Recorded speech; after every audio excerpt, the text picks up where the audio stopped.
దేవుని యొక్క తీర్మానాలన్నీ మనం మార్చలేము, ఎందుకంటే దేవుడు సార్వభౌమాధికారం కలిగిన వాడు. కాబట్టి if he decide something his gone do it.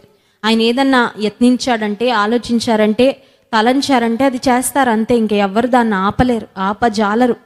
అయితే బైబిల్లో కొన్ని సందర్భాలు ఉన్నాయి, దేవుడు తన మనస్సును మార్చుకున్నారు. ప్రజల మీదకి రావాల్సిన కీడును ఆయన కొట్టివేసి మేలు చేసిన సందర్భాలు కొన్ని వాక్యంలో ఉన్నాయి.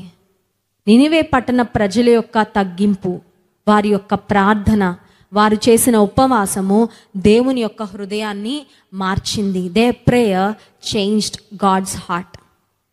దేవుడు వారిపై పంపించదలచిన కీడును కొట్టేశాడంట. ఒకవేళ అనుకుంటున్నావేమో, ఇక కీడే జరుగుతుందనే భయం ఉందండి, ఇక కీడే సంభవిస్తుంది, మా ఇంట్లో కీడు జరుగుతుంది, ఈ కీడు నుండి ఎలా తప్పించుకోవాలి, ఈ మరణం నుండి ఎలా తప్పించుకోవాలి, ఈ వ్యాధి నుండి ఎలా తప్పించుకోవాలి, నాకు విడుదలేది, మాకు సహాయం